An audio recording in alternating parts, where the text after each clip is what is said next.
गोपाल राधे राधे राधे गोविंद गोपाल राधे हरि ओम हरि ओम हरि ओम। स्वस्ति श्री गणेशाय नमः।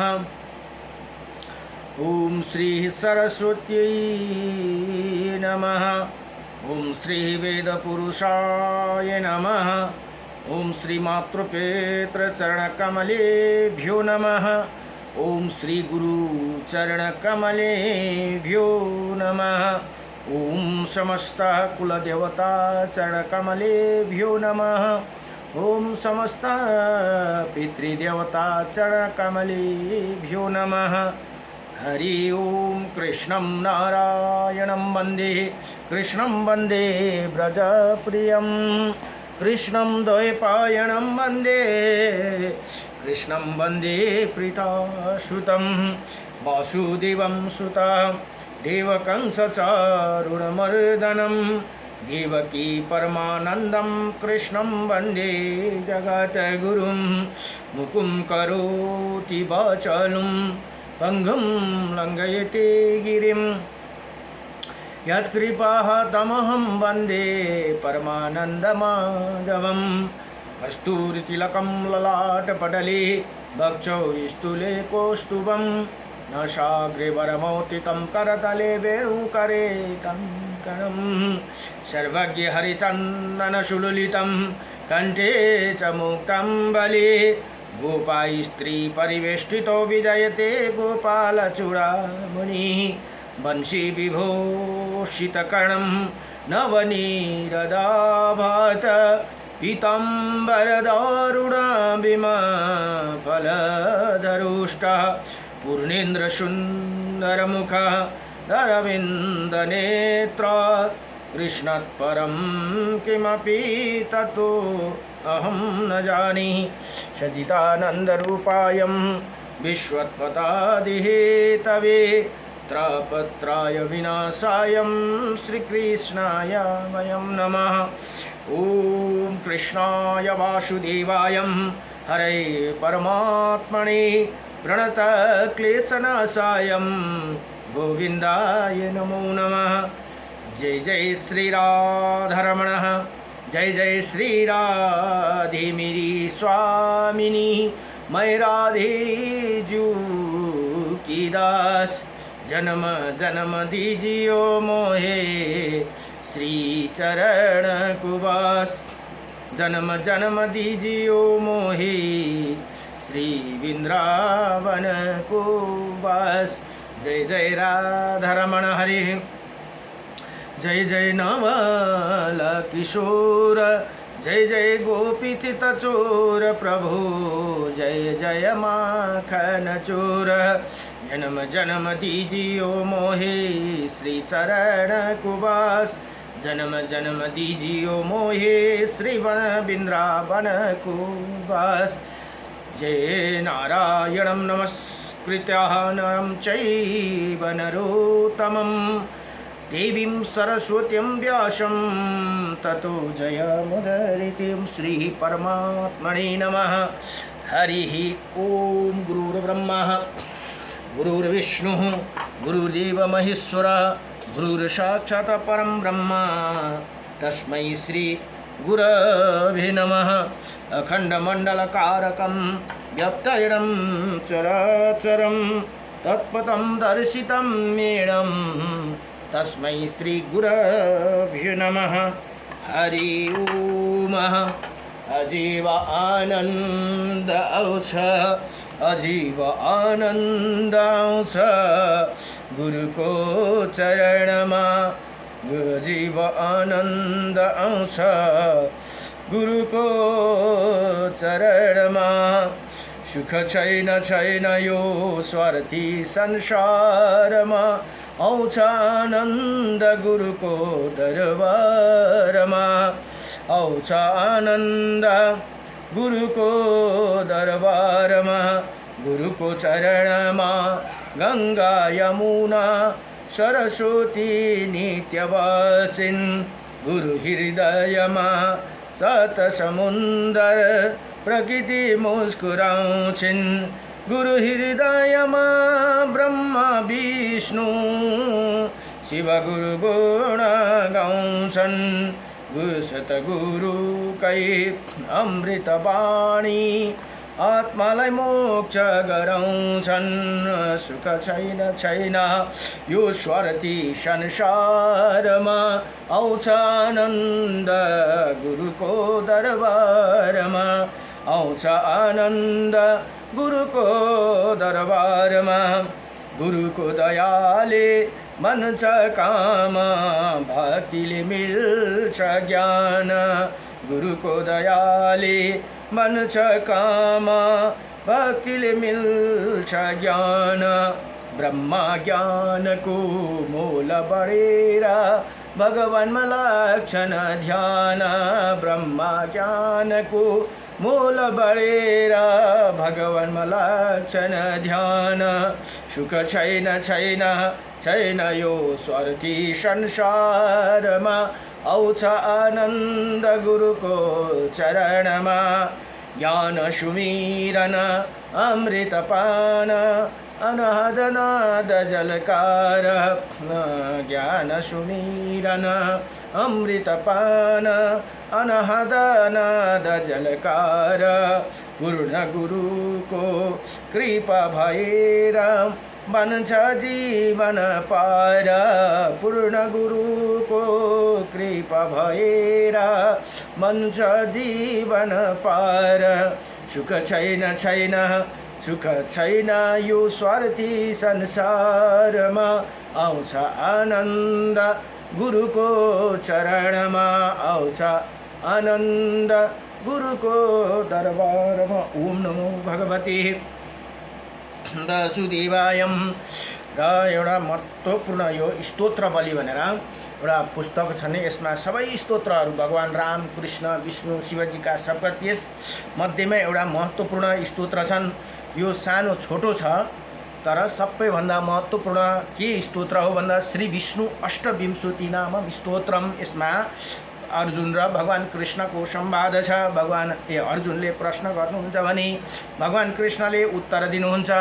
अब श्री अर्जुन उवाच किं नो नामं शास्त्राणि जपते च पुनः पुनः यानि नामानि दिव्यानि तानि चक्षुषा केशव अर्जुन भन्दछन् हे भगवान केशव मनुष्य 1012 आपका नाम जप क्यों करते हैं आपके जो दिव्य नाम उनको वर्णन गर्नुहोस् भनेर यहाँ प्रार्थना गर्नुभयो अब श्री भगवान वाचा श्री भगवान कृष्ण भन्नुहुन्छ मत्सं कुर्मं वराहं च वामनं च जनार्दनं गोविन्दं पुण्डरीकाक्ष माधवं मधुसूदनं पद्मनाभं शास्त्राक्षं वनमाली हलायुधं गोवर्धनं हरिकेशव वैकुण्ठं पुरुषोत्तमं विश्वरूपं वासुदेवं रामनारायणं हरिं दामोदरं श्रीधरं च वेदांगं गणरोध्वजं अनंत कृष्ण गोपालं जपते नास्ति पातकं यी 28 वटा नाम छन् अब यहाँ गावम कोटि प्रदर्नस्य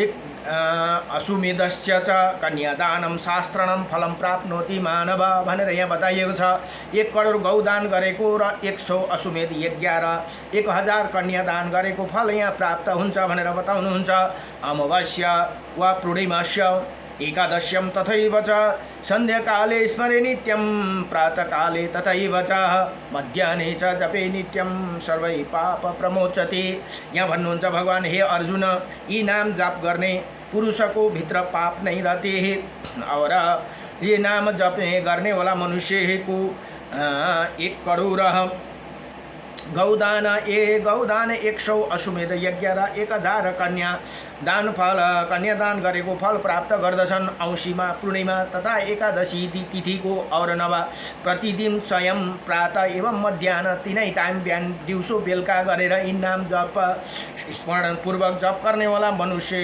पुरुषका भित्र पाप नै रहते भनेर यहाँ बताउनुहुन्छ अब नमो भगवते वासुदेवाय सजिलो छ यो अति छोटो छ 5 मिनट पनि लाग्दैन यी नाम जप गऱ्यो भने हाम्रो सबै पापहरूदेखि हामी मुक्ति हुन्छौँ। पापबाट मुक्ति भएपछि के हुन्छ त भन्दा भगवान प्राप्त हुन्छन् भनेर बताउनुहुन्छ। नमो भगवते वासुदेवाय।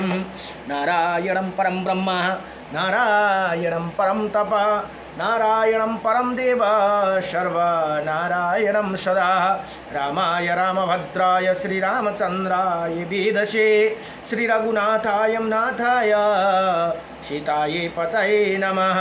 आये काछुं इस जगतमा सबले लिनोस् हरि का नाम।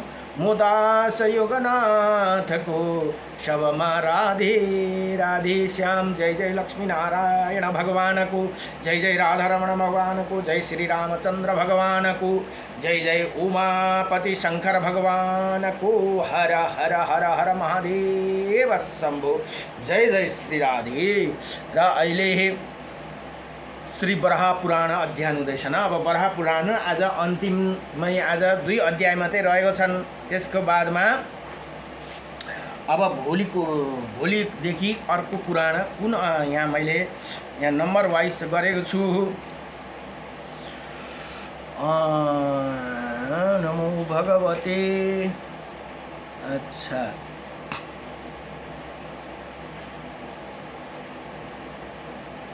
मत्स्य ब्रह्मांड बराह। ओम नमो भविष्य वासुदेवाय।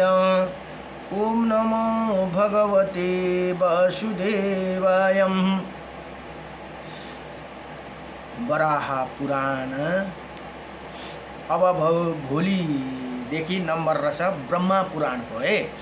ब्रह्मा पुराणमा जम्मा 250 अध्याय छन् भने 10,000 श्लोक भनेर यहाँ बताइएको छन्। भोलिको उसमा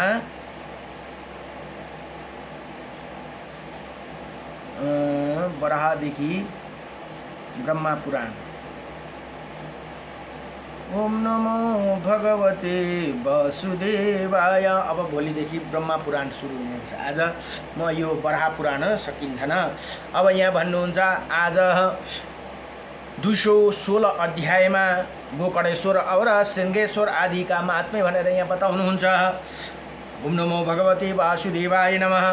भगवान बरा भन्नुहुन्छ अब हे मुने, यहाँ मुने मृग का रूप धारण करने वाला भगवान शंकर जब वहाँ से अन्यत्र चले गए तो मुझे सहित उपस्थित सभी प्रधान देवता पुनः परस्पर विचार करना प्रारंभ किया भनेर यहाँ भन्नुहुन्छ। अब हिजोको कथामा जहाँ भगवान पशुपतिनाथ बागमतीको कुरा आयो, गोकर्णेश्वरको कुरा यो नेपालमा भनेर हिजो बताइयो है। हिजोको अध्यायमा यहाँ भन्नुहुँदैछ त्यही कथा यहाँ आउँदैछन्। मुझे सहित उपस्थित प्रधान देवता पुनः विचार प्रारंभ किया। उसी समय भगवान शंकर का सिंह जुन सिंह थियो, मृगको सिंह थियो, 3 भागों में बट चुका था। एक भाग भगवान नारायण को हातमा, एक भाग ब्रह्मा जी को हातमा, एक भाग इंद्र को हातमा 3 टुक्रा भयो भनेर त्यहाँ हिजै कथा आयो। अब ये देव समुदाय यत्न कर वैदिक कर्म के अनुसार भली भांति पृथक पृथक उनकी स्थापना प्रारब्ध प्रबन्ध किया भनेर यहाँ अलग अलग 3टा सिंहलाई अलग अलग जग्गामा स्थापित गर्ने भनेर भन्नुहुन्छ। भगवान बरा धरणी के भनेको पृथ्वी मातालाई भन्नुहुन्छ। प्रति कथन हे धरणी के प्रति कथन हे देवी ब्रज पाणी इंद्र के हाथों में सिंह का अग्रभाग था। अगाडि को भाग इंद्र को हाथ में, बीच भाग ब्रह्मा जी का हाथ में र अंतिम को भाग भगवान विष्णु को हाथ में भनेर यहाँ बताउनुहुन्छ। अग्रभाग शक्तिशाली शंकर के श्रृंग का विचार, बिचला भाग ब्रह्मा जी का कहते हैं मैंने ले रखा था, फिर देवराज तथा मैंने उन भागों को वही विधि पूर्वक स्थापित कर दिया भनेर यहाँ भगवान नारायण भन्नुहुन्छ। तब देवताओं ने सिद्धि देवर्षि और ब्रह्म ऋषियों के प्रयास से वहाँ इसी परम विशिष्ट मूर्ति का गोकर्ण नाम से प्रतिष्ठित हो गई। जहाँ गोकर्णेश्वर भनेर छन् त्यही त्यो सिंहलाई त्यही स्थापित गरेको कारण गोकर्णेश्वर भनेर यहाँ भन्नुहुन्छ। श्रीहरि के हाथ में श्रृंग का मूल भाग पड़ा था। उन्होंने देव तीर्थ उसकी स्थापना कर दी।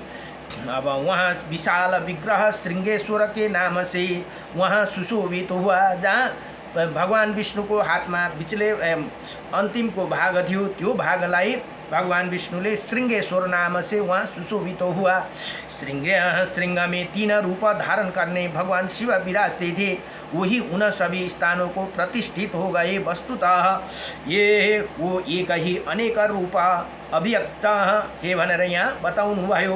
उन्होंने उसी मृग के शरीर में अपने 100 भागों के स्थान दिया था। फिर उसी श्रृंग में 3 प्रकार से विभक्त भागों को स्थापित कर संपूर्ण ऐश्वर्य से संपन्न भगवान शंकर उसी मृग रूपी शरीर से पृथक होकर हिमालय पर्वत के शिखर पर पधार गए। पर्वतों के राजा हिमालय पर सर्व सामर्थ्य शिव के सैकड़ों मूर्तियाँ सुप्रतिष्ठित है। वहीं 3 प्रकार के विग्रह प्रभु के एक सिंह में ही सर्वप्रथम सुशोभित थे भनेर यहाँ बताउनु भयो। भगवान शंकर समस्त संसार के शासक है। देवता और दानव भी सभी उन्हें अपना गुरु मानते हैं। अब संसार को गुरु को हुन् त भन्दा समस्त यो लोक को गुरु को हुन् भन्दा भगवान शिवजी हुनुहुन्छ। सबका गुरु नै शिवजी हुनुहुन्छ। त्यही कारण हामीले शिवलाई नै गुरु मानेर हामीले कुनै कामहरू कुनै कार्य गर्यौं भने त्यो पूर्ण हुन्छन्। गुरुलाई एकदम साक्षात मानेर। अब यहाँ भन्नुहुन्छ भगवान शंकर सब संसार का शासक है, ते सबका गुरु मानते हैं। उसी समय उन सभी ने अत्यंत कठिन तपस्या द्वारा भगवान शिव की आराधना की और अनेकों प्रकार के वर प्राप्त किया।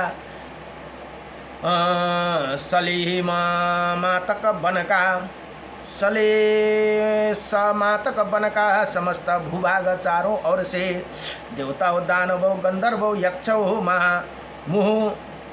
महो रोगों के द्वारा भरा रहता था।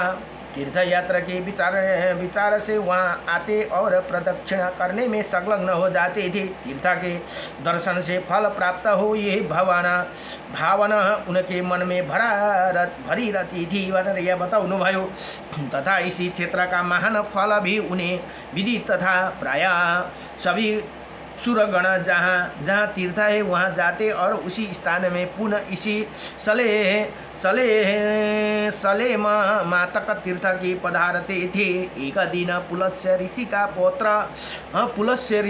ऋषि का पौत्र भनेको नाति को हुन् त भन्दा विश्रवाका पुत्र रावण भनेर यहाँ कुरा आउँदैछ है। अब जहाँ भन्नुहुन्छ रावण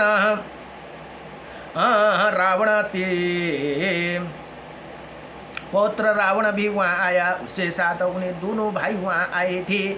उसे अत्यंत उग्र तप करके भगवान शंकर की आराधना की। वहाँ सनातन श्री शिवजी की गोकर्णेश्वर नाम से प्रतिष्ठित थे। जहाँ रावण ने उनकी असीम सुरसा की तप सुसारसा की तप वो वर देने में कुशल प्रभु स्वयं उन पर संतुष्टि हो गए। ऐसी ही स्थिति में रावण ने 3 लोक पर विजय पाने के लिए उसे वर मांग लिया। अंत में भगवान शंकर की कृपा से उनकी सारी मनोकामना पूरी हो गई और उन परम प्रभु ने रावण की बार सहायता की। फिर उसी क्षण त्रिलोक पर विजय प्राप्त करने के विचार से उसने अपने नगर से प्रस्थान कर दिया।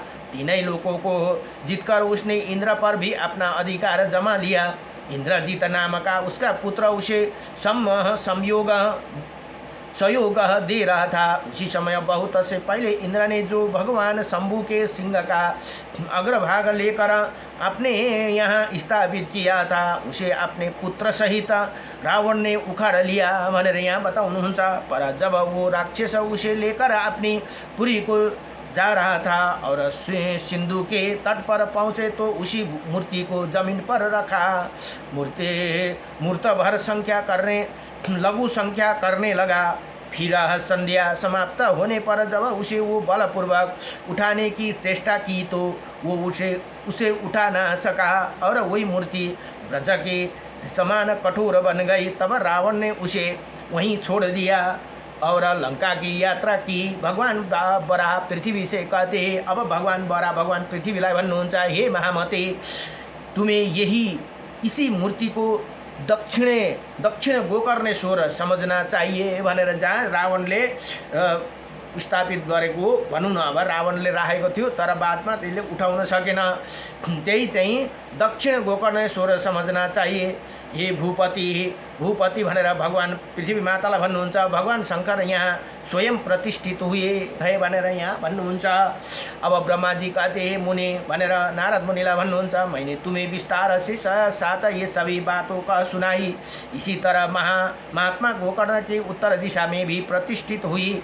और हे विप्र ऋषि, जैसे दक्षिण में भगवान सिंहेश्वर की प्रतिष्ठा हुई है, उसी क्रम से उत्तर में भगवान शैलेश्वर विराजते हैं। हे वत्स, मैंने तुमसे इसी क्षेत्र को तीर्थ के महान उत्पत्ति का प्रसंग कह चुका।